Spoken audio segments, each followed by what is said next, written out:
Bonjour, c'est Ursulinka. Alors, on est le 6 mars 2018. Je viens sonner la trompette et puis rappeler à tout le monde que notre Seigneur Jésus-Christ arrive bientôt. Alors, il est temps qu'on puisse se préparer réellement et de ne pas traîner parce que il va venir comme un voleur, comme c'est dit dans la parole de Dieu. Et il n'aura pas le temps de nous avertir. C'est maintenant qu'il nous avertit et il nous dit préparez-vous. Alors, c'est le temps d'aplanir les sentiers, que nos montagnes soient abaissées et que nos vallées soient comblées parce que le roi de gloire arrive.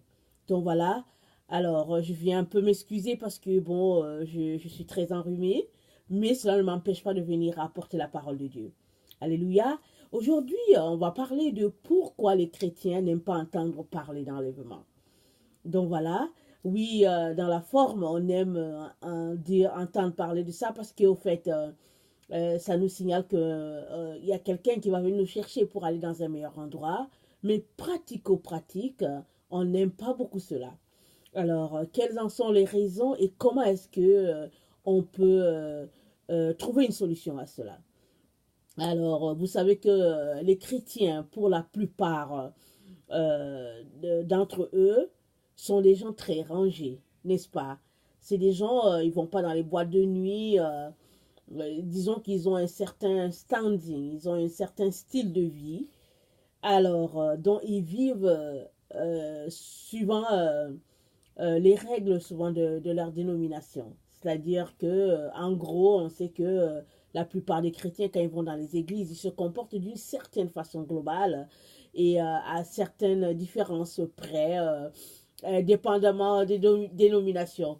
Alors, si on est quelqu'un qui a fini par côtoyer tous les chrétiens, on sait par exemple que quand l'un ouvre la bouche, on sait que ça c'est un pentecôtiste. L'autre, on sait que c'est un baptiste, l'église des frères, et puis l'église presbytérienne, etc. Quand on finit vraiment par les côtoyer, on finit par être rodé dans ça, et puis on sait à peu près quel type de chrétien c'est. Alors, les chrétiens sont les gens dont, en général, qui sont rangés. Alors, ne viens pas leur parler d'enlèvement pour leur demander encore de se ranger, parce qu'ils sont déjà rangés. Et donc, c'est pas si évident déjà.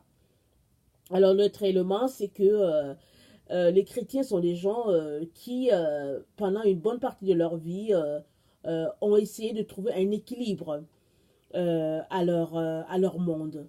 Parce que dans la vie, généralement, c'est des gens qui sont rejetés. On sait que, ah, voilà les chrétiens. Ils sont étiquetés, on les connaît déjà, on sait que c'est les chrétiens. Alors, généralement, le chrétien normal, il essaye de se frayer hein, un chemin dans tout cela. Et une fois qu'il l'a trouvé, il ne faut pas venir le déranger. Alors, il essaye de trouver sa place dans ce petit cercle-là, ce cercle chrétien. Et après cela, il essaye aussi de s'adapter à la société dans laquelle il est. Parce que généralement, le chrétien dans notre monde essaye un peu de s'intégrer à tout moment. À tout moment, qu'il soit en Occident ou en Afrique, il essaie toujours de s'intégrer parce que, bon, une fois qu'on sait que c'est un chrétien, souvent, on l'approche avec résistance un peu. Alors, souvent, dans ça que le chrétien vit, alors il essaye quand même de trouver cet équilibre-là. Donc, une fois que l'équilibre est trouvé, ne viens pas encore lui parler d'enlèvement, parce que ça veut dire qu'il faut qu'il trouve un autre équilibre. Et ça devient compliqué. Parce que, aussi, pendant des siècles, le chrétien a reçu le message qu'il fallait qu'il soit pauvre pour arriver au ciel. Quoique nous savons tous que Jésus-Christ n'a pas dit ça. Jésus-Christ a parlé dans les béatitudes, il a dit heureux les pauvres en esprit, car le royaume des cieux est à eux. Alors, heureux les pauvres en esprit, c'est qui? C'est toi et moi qui trouvons que vraiment nous avons besoin de plus de Dieu. Alors, nous regardons à notre petitesse, nous regardons à notre pauvreté en ce qui concerne les choses du ciel, en ce qui concerne le Saint-Esprit. Alors, on vient devant Dieu pour lui dire, Seigneur, j'ai besoin de plus, j'ai besoin de toi. Alors Seigneur, aide-moi à me détourner du monde, de ses valeurs et à me tourner vers toi. Ça, c'est le pauvre en esprit. Mais ça a été interprété comme celui qui est pauvre matériellement. Alors, ça a été enseigné dans plusieurs églises, surtout dans les églises catholiques, ça a été beaucoup enseigné. Alors, c'est si bien que quand quelqu'un était riche dans le temps, il était vu comme quelqu'un qui n'irait pas au ciel. Et souvent même, des messages couraient qu'il fallait tout vendre pour aller au ciel. C'est ce qui fait que l'Église catholique a profité de plusieurs familles en leur faisant croire que bon ils pouvaient accéder au purgatoire en donnant une partie de leur richesse à l'église.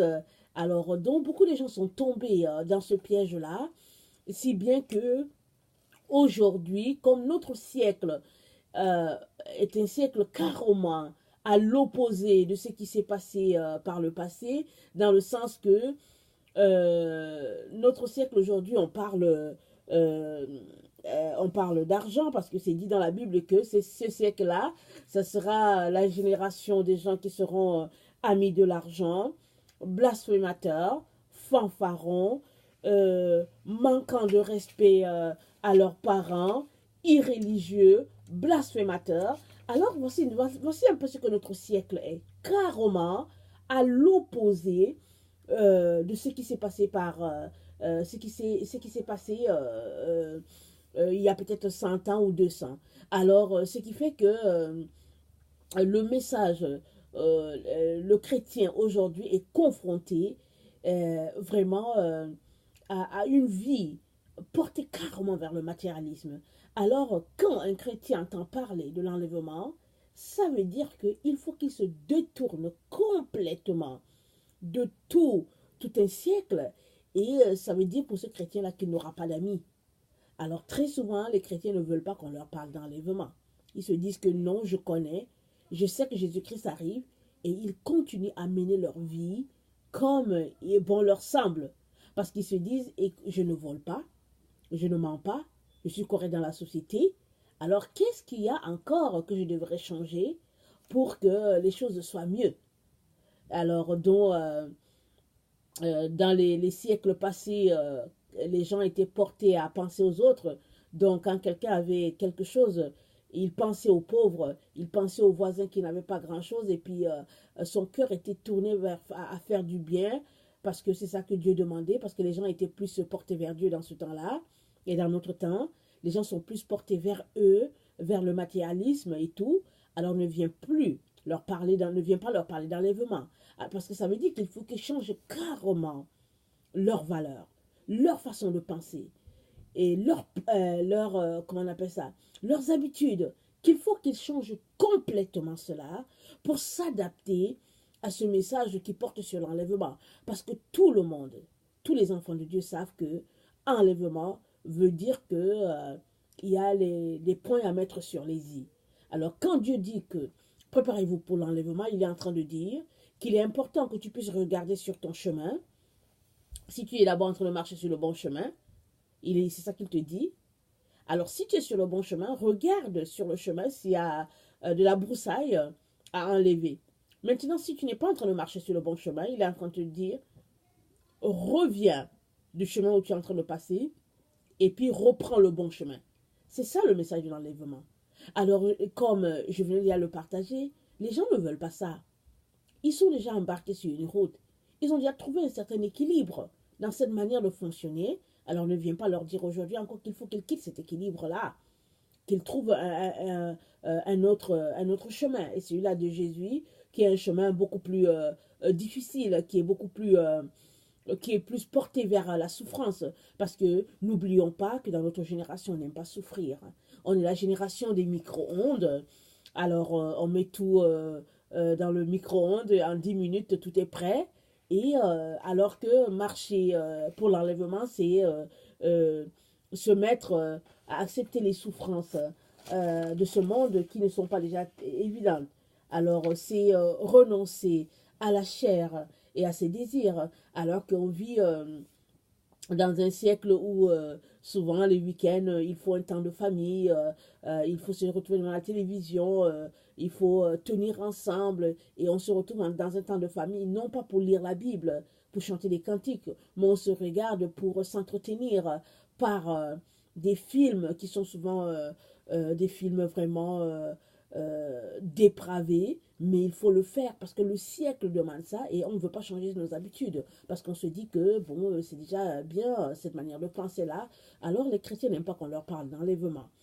Alors l'autre élément aussi, euh, se préparer à l'enlèvement, aussi revient à renoncer à tout compromis. Vous imaginez, il y a des gens qui acceptent facilement la vie de compromis parce que notre monde, c'est du donnant, donnant. Tu donnes et on te donne quelque chose. Regardez un peu quand les gens font les campagnes de financement. Alors, ils te disent que, voilà, on veut financer ceci, ils te donnent un stylo et en retour, ils veulent par exemple que tu leur donnes peut-être 10 dollars ou 20 dollars. Alors, notre siècle est fait comme ça. Si tu veux que quelqu'un t'aide pour quelque chose, il faut que tu lui donnes en contrepartie quelque chose. Et ça, c'est carrément différent du message de la Bible. Alors, renoncer à tout compromis, ça revient à renoncer à ce type de message-là, ce type de comportement-là. Et le chrétien n'est pas prêt vraiment à se mettre tout le monde à dos pour ça. Alors, quand Jésus dit aussi, préparez-vous à l'enlèvement, il est aussi en train de dire que il est important qu'on sorte des enseignements de nos dénominations. Parce que, écoutez, vraiment, il est important de regarder la vérité en face. Dans nos églises, il y a beaucoup plus de choses qui sont enseignées, qui sont complètement à l'opposé de la Bible que les choses vraiment que la Bible dit. Parce qu'au fait, tout est taillé sur mesure selon la dénomination. Et ça, un chrétien qui se prépare à l'enlèvement, c'est un chrétien qui a décidé de sortir de tout ce qui est hic. Alors, je m'explique, tout ce qui est hic, c'est évangélique, comment on appelle ça, baptiste, tout ce qui est hic, il faut sortir de ça. Il faut décider de sortir de tout ce qui est qui porte le cachet d'une dénomination et de vivre selon la Bible. Et ça demande vraiment beaucoup de renoncement et les gens ne sont souvent pas prêts à cela. Alors, vous savez qu'au ciel, on ne sera pas classé selon la dénomination où on a évolué. On sera classé, on sera juste au ciel selon qu'on a lavé notre robe dans le sang de l'agneau ou pas. Alors, c'est ceux-là seulement qui vont au ciel. Alors, tu peux passer toute ta vie, côtoyer une église, faire les ABC de la dénomination et ne pas être enlevé. Parce que, tout simplement, parce que tu n'as pas compris que, au fait, tu vas dans ce bâtiment-là, tu te retrouves avec les frères et sœurs, non pas pour faire strictement ce que la dénomination te demande, mais c'est pour vous encourager ensemble et puis lire la Bible, les psaumes et puis vous encourager ensemble. Donc, ça demande vraiment de faire le ménage. Vraiment, que chacun fasse le ménage à son niveau de ce que lui, il accepte comme compromis venant de sa dénomination. Et ça, les gens ne sont pas prêts à le faire. Alors, l'autre élément qu'il est important aussi de mentionner, c'est que parler d'enlèvement revient à renoncer carrément au monde, aux valeurs du monde. Et là, je vous dis, c'est très très difficile. Parce qu'au fait, quand on s'arrête et qu'on regarde tout ce que le Seigneur Jésus-Christ demande pour être vraiment son ami, souvent on se dit non, je ne suis pas capable, je ne peux pas. Parce que c'est comme si, en un seul coup, alors on te demande de changer de vie, comme les gens ont l'habitude de dire. Mais à vrai dire, c'est ça.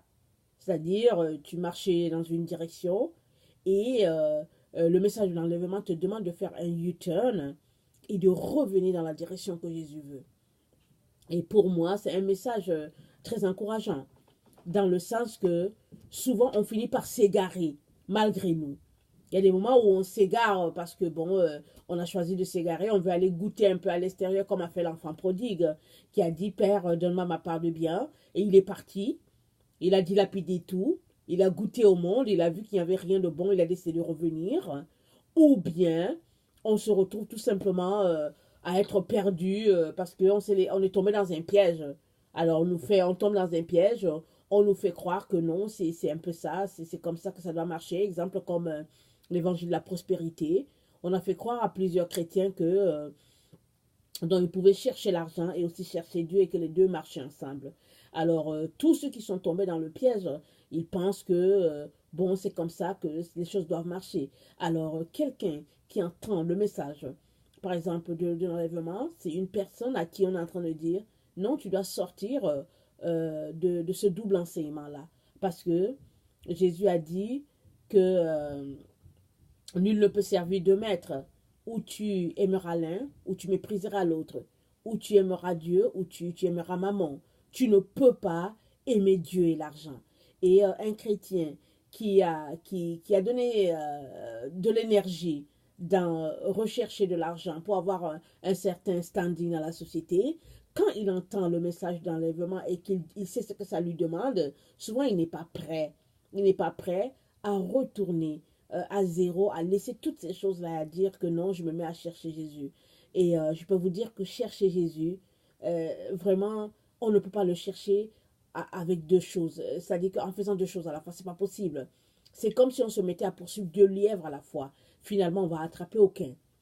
Alors, vraiment, chercher Jésus, ça revient vraiment à se concentrer uniquement sur sa personne. Ça revient à entendre les battements de son cœur et à marcher selon ce qu'il désire. Et ça, on n'a pas le choix que vraiment de tout laisser pour l'embrasser lui seul. On ne peut pas faire les deux à la fois et ça devient compliqué. Et l'autre élément qu'il est important de mentionner, c'est que entendre le message de l'enlèvement revient à retourner, à connecter au Dieu d'Israël. Et ça, ce n'est pas facile. Parce que souvent, on se retrouve à adorer un Dieu qui, en fait, n'est pas le Dieu d'Israël. Parce que le Dieu d'Israël, c'est le Dieu de l'Ancien Testament et du Nouveau Testament. Et c'est un Dieu avec ses principes de vie. C'est un Dieu qui marche selon les lois qu'il a données à Moïse. C'est un Dieu qui nous demande une manière vraiment de nous tenir. Et notre siècle s'est forgé un Dieu à son image. On s'est forgé un Dieu à notre siècle. Et on lui a prêté des caractéristiques. Et on s'est dit que c'est un Dieu bonasse. Et on a donc une idée de ce Dieu-là qu'on croit être le vrai Dieu, mais en fait, c'est un Dieu fait à notre image. Et donc, s'arrêter et répondre au message de l'enlèvement, ça revient à retourner, connecter à ce vrai Dieu-là, ce Dieu unique-là. Pas le Dieu qu'on a dans notre imagination, pas le Dieu qui nous a été enseigné par notre dénomination, pas le Dieu de notre siècle, de notre société, mais le Dieu vrai, le Dieu vivant, le Dieu unique. Et ça devient quelque chose de très compliqué. Parce que souvent, les gens veulent un Dieu qu'ils se sont façonnés eux-mêmes. Vous savez que on est cette époque-là où on nous dit qu'il y a 1000 vérités. Tu as ta vérité à toi, j'ai ma vérité à moi, et l'autre a sa vérité. Et on s'est forgé aussi un Dieu en fonction de nos différentes vérités. Alors, se tourner vers le message de l'enlèvement, ça revient à se tourner vers le message de ce Dieu unique-là. Et très souvent, on trouve que c'est un Dieu qui est trop strict. On ne veut pas laisser valeur. Et c'est comme quand tu dis à un enfant, est-ce que tu veux passer le balai? Et l'enfant n'aime pas passer le balai, alors il va plutôt nettoyer le comptoir. Et il va nettoyer le comptoir. Et puis si je dis, mais au fait, je t'avais demandé de passer le balai. Oui, maman, mais j'ai déjà nettoyé le comptoir. Mais une mère qui veut enseigner quelque chose à son enfant ou un père va lui dire, merci d'avoir nettoyé le comptoir, mais moi je t'ai demandé de passer le balai. Alors passe encore le balai. Passe le balai plutôt. Ne me laisse pas ne passer le balai ou bien appeler un autre enfant pour passer le balai. J'ai demandé, c'est à toi que j'ai demandé de passer le balai. Alors il est important que tu puisses passer le balai.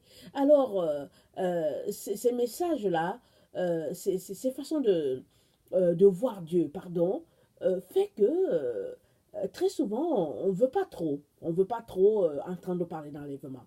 Et puis aussi on ne veut pas aussi entendre parler de l'enlèvement parce que ça nous demande carrément, vraiment, de changer complètement notre agenda. Il y a quelqu'un qui m'a dit que, Ursule, je sais que Jésus revient. Je le sais très bien, mais je ne veux pas m'arrêter pour réfléchir à ça. Parce que si je m'arrête pour réfléchir à ça, ça veut dire qu'il faut que je change tout. Et il faut que j'arrête tout ce que je suis en train de faire. Il faut que tous les plans que j'ai mis en place, que j'arrête ça complètement. Je le sais. Alors j'ai décidé de ne pas penser à l'enlèvement.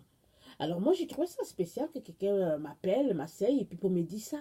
Pour me dire ça. Parce qu'il me semble que si Dieu te dit que prépare-toi à l'enlèvement, alors c'est parce qu'il veut que tu puisses être enlevé. Mais que quelqu'un te dit sciemment que je sais ce que ça me demande, mais je ne veux pas m'arrêter pour penser à ça, alors ça veut dire que généralement les gens veulent gérer leur vie. Parce que parler de l'enlèvement, ça revient à laisser à Dieu toute la latitude quant à la gestion de notre vie, de notre quotidien. Et ça, on ne veut pas. Aujourd'hui, on nous parle du planning. On nous dit que si on veut atteindre nos objectifs, il faut planifier, planifier à long terme et puis planifier à court terme. Et on essaye à chaque jour d'atteindre les petits objectifs. Et à la fin, quand on aura atteint ces objectifs-là, à la fin, on aura vu qu'on aura atteint le grand objectif. Et puis souvent, c'est comme ça qu'on fonctionne. On a notre agenda, on écrit tout ce qu'on aimerait faire. Mais Dieu nous dit, aujourd'hui, Dieu, il vient toujours, il te parle d'aujourd'hui. Oui, il va te dire un plan, il va par exemple te dire, je t'ai appelé à aller en Israël, exemple. Et toi, tu sais que tu vas aller en Israël. Et il ne va pas forcément te dire quand est-ce que tu vas aller. Mais aujourd'hui, si tu viens, il va par exemple te dire que, écoute, vas-y, va dans ton compte, prends cet argent, va rencontrer telle personne qui a un besoin. Et pendant que tu obéis, petit à petit, un jour, tu seras là, il va encore te dire, viens, vas-y à l'agence, va acheter le billet, il faut partir pour Israël. Parce que c'est comme ça que Dieu fonctionne. Mais nous, les humains, c'est qu'on veut, notre siècle, on veut que Dieu nous dise déjà, aujourd'hui, le 6 mars, que Dieu nous dise déjà quand est-ce qu'on ira en Israël. Et si c'est en 2020 qu'on ira en Israël, alors on veut que Dieu nous dise ça maintenant, en 2020, à quelle heure on va prendre le ticket. Et en 2020 déjà, on veut savoir dans quel quartier on va habiter. Et on essaie déjà de voir les prix des appartements là-bas, ou bien des maisons. Et c'est comme ça que le chrétien veut fonctionner. Mais Dieu dit non. Je parle d'enlèvement et je veux être le maître de ta vie. Et au quotidien, je veux te parler. Il faut que tu viennes t'asseoir. Et ça, on ne veut pas ce message-là. On trouve ce message-là difficile. On ne veut tout simplement pas. Mais Dieu nous demande vraiment de revenir à sa manière de voir les choses. Et de marcher pas plus vite que lui, mais pas à pas avec lui, parce qu'il est celui-là qui nous conduit, c'est un père. Un père, il ne marche pas en avant de ses enfants. Il marche pas à pas avec ses enfants, même si ses pas sont des pas de géant par rapport aux pas des enfants, il essaye vraiment de son possible pour marcher au pas de l'enfant. Il fait tout pour diriger l'enfant, pour le guider. Alors, c'est comme ça que le Seigneur veut qu'on marche avec lui parce qu'il est là pour notre bien. Il est là pour nous faire du bien. Et malheureusement, souvent, on a l'impression que Dieu nous veut du mal. Quand on veut aller à gauche et que Dieu nous dit d'aller à droite, on a tout simplement l'impression qu'il ne nous aime pas et puis on écoute des voix qui ne sont pas les voix de Dieu. Et ça, ça nous fait défaut. Alors, il est important donc que vraiment on puisse se regarder dans nos pensées, ce qui fait que on n'aime pas entendre parler d'enlèvement. Il est important qu'on s'arrête à cela. Moi, je vais vous dire que quand le Seigneur, oui, c'est vrai que j'ai dit que le Seigneur m'a réveillé vraiment en 2016, mais avant cela, le Seigneur m'avait déjà parlé. Bon, il ne m'avait pas parlé vraiment d'enlèvement, il m'avait parlé de changer ma tenue vestimentaire. Déjà que je ne m'habillais pas mal. Je ne m'habillais pas mal, mais le Seigneur avait un certain standing pour moi. Il voulait une façon pour moi de m'habiller. Et quand le Seigneur m'a interpellé à cela, j'ai trouvé ça vraiment difficile. Je n'étais pas préparée. Alors, je n'aimais pas trop aller le voir. Parce que je savais qu'il m'avait demandé quelque chose que je n'étais pas encore prête à faire. Alors, donc, quand c'est comme ça, on ne veut pas trop aller voir papa. Or, je veux te dire que c'est la meilleure façon de faire. Quand papa t'a dit quelque chose que tu n'arrives pas à faire, au lieu de fuir, va plutôt le trouver pour lui dire, papa, je n'arrive pas à faire ce que tu me demandes. Je suis fautive, je n'arrive pas, aide-moi, donne-moi la force et il va t'aider. Parce que si tu fuis, n'empêche que la parole qu'il a dite est toujours là et puis elle t'attend. Or, si tu vas devant lui, il va te montrer pourquoi tu n'es pas capable. Peut-être que tu n'es pas capable parce que tu es encore préoccupé par l'opinion des gens. Et si tu es préoccupé par l'opinion des gens, c'est sûr et certain que tu ne voudras pas, par exemple, changer ta tenue de vestimentaire parce que les gens vont te trouver bizarre. Mais si tu n'es plus préoccupé par les gens et que la seule personne qui te préoccupe, c'est notre sauveur Yahshua, Hamashiach, alors je peux te garantir que ça ne te dira rien. Tout ce que les gens peuvent penser de toi, ça ne te dira rien. Alors, donc quand le Seigneur m'a interpellé à ça, je m'éloignais plutôt de lui. Parce que je trouvais que, déjà que, je m'habillais déjà pas mal. Alors, je lui disais même, c'est quoi, tu veux me rendre une femme musulmane ou quoi? Parce que moi, je ne suis pas musulmane. Alors, nous savons tous que nos sœurs musulmanes s'habillent bien, n'est-ce pas? Oui, elles s'habillent vraiment bien, comme le Seigneur aimerait. Le Seigneur aimerait qu'une femme soit complètement couverte. Il ne veut pas que tu montres ta gloire à quelqu'un. Ta gloire, c'est pour ton mari. L'homme est la gloire de Dieu et puis la femme, c'est la gloire de l'homme. Et puis Dieu veut que tu caches tout ça. Parce que Dieu nous a créés, nous les femmes, avec une telle beauté. Et Satan se sert toujours de la femme pour séduire les autres. Alors, ce qui serait dommage, c'est que toi, ma sœur, tu te retrouves par exemple à avoir séduit un homme alors que tu ne voulais même pas.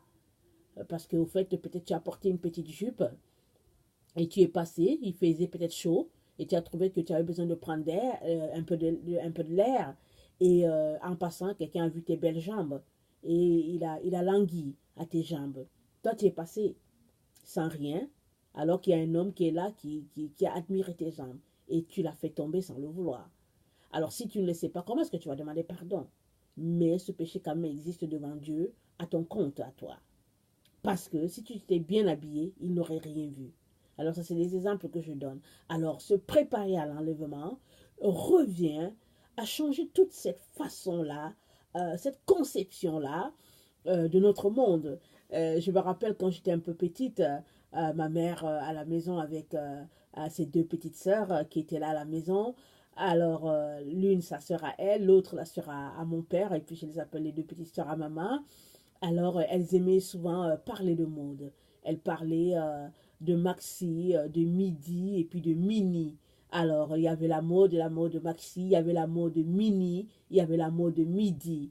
Alors, elles se retrouvaient souvent à s'amuser, à se coudre des vêtements. Et puis bon, ça avait l'air agréable. Mais pour nous, les enfants de Dieu, qui marchons devant Dieu, au fait, le Seigneur aimerait qu'on soit toujours en maxi. Il n'aime pas les mini, il n'aime pas les midis non plus. Parce que les midis, ça peut laisser voir tes jambes. Alors que maxi, alors tu es couverte jusqu'au bout et puis je vous dis, c'est très confortable, c'est très agréable parce que tu es habillé ici pour ton Seigneur, pour ton Sauveur. Et les anges se réjouissent de ce que la princesse de l'Éternel est en train de marcher et puis elle ne laisse aucune partie d'elle visible. Donc voilà, et très souvent, on n'arrive pas à changer ça parce que c'est dans nos pensées, c'est là qu'il y a la flétissure. Ce n'est pas ailleurs. Alors, il est important qu'on puisse prier, demander à Dieu de nous aider à changer notre conception du monde. Parce que souvent, on se retrouve à pécher malgré nous. Vous savez, le cœur humain, il est tortueux. Qui peut le comprendre, dit la Bible. Mais Dieu, il comprend ce cœur-là. Et si tu vas à lui, il est capable de t'aider vraiment à dominer sur la chair afin de vivre selon l'esprit. Donc voilà. Alors, je ne sais pas qu'est-ce qui t'empêche, par exemple, de recevoir les messages sur l'enlèvement, je ne sais pas. Alors, va voir Dieu et puis examine-toi vraiment de fond en comble parce que il y a beaucoup d'enfants de Dieu qui vont se retrouver à passer par la tribulation tout simplement parce qu'ils ont négligé le message sur l'enlèvement. Alors, c'est sûr que si notre Père nous avertit, nous demandant d'être prêts pour l'enlèvement, c'est parce qu'il ne veut pas qu'on passe par la tribulation. Parce que ce ne sera pas des moments faciles. Ce sera des moments très, très difficiles. Alors, imaginez ce que Hitler a fait, et ce sera 2 à 3 fois plus que ça. Alors, si Dieu, plein d'amour et de bonté, nous dit, mes enfants, préparez-vous à l'enlèvement, c'est parce qu'il ne veut pas qu'on passe par là. Mais tous ceux-là qui refuseront d'écouter ce message aussi, ils seront chicotés dans leur amour pour leur Seigneur quand ils sauront que les autres sont partis et ils vont se mettre vraiment à se mettre en règle, mais au pas de l'Antichrist et du faux prophète. Ce qui serait dommage, n'est-ce pas? Ce serait vraiment trop dommage parce que Dieu a pour nous vraiment que nous puissions nous préparer maintenant, nous sacrifier maintenant à la vie du monde, c'est-à-dire qu'abandonner tout ça, Dieu veut ça pour nous, pour que on puisse vraiment être enlevé tranquillement le jour qu'il aura voulu. Alors moi, je veux vous encourager à aller vous examiner devant le Père. Le Saint-Esprit est là pour nous parler, pour nous conduire dans toute la vérité, dit la Bible. Alors, je sais que c'est pas facile, parce que moi, je suis passée par là, et je sais que plusieurs personnes passent par là, et je sais que vous êtes des humains comme moi, alors je sais que c'est pas facile, mais je sais que si on crie à Dieu, il va nous aider, mais je sais que, en fait, ce qui nous tient liés, c'est la désillusion de notre monde, parce que notre monde nous fait croire que la vie, c'est ce qu'il y a dans le monde, alors que la vie, ce n'est pas ici, elle est au ciel auprès de notre Père. C'est ça la vraie vie. Alors, pourquoi sacrifier la vraie vie pour quelque chose d'éphémère, quelque chose au fait qui n'est que séduction et leurre? Alors, je viens vraiment nous encourager, chers frères, chères sœurs, à faire notre possible pour voir qu'est-ce que nous devons laisser tomber afin que la gloire de Dieu puisse être vue sur nous et que cette gloire-là puisse toucher d'autres personnes et que ces personnes-là puissent être enlevées le jour où nous aussi on sera enlevés. Alors, que le Seigneur vous bénisse, qu'il vous fortifie, qu'il vous donne de persévérer à tout égard. Donc voilà, si toi tu es quelqu'un qui ne connaît pas le Seigneur et que tu cherches dans les religions, je voulais te dire qu'il y a une seule personne qui sauve et puis cette personne-là c'est Jésus-Christ.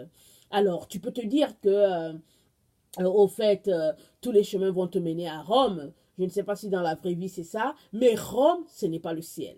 Le ciel, il y a un seul chemin qui y mène, et ce chemin-là, c'est Jésus-Christ.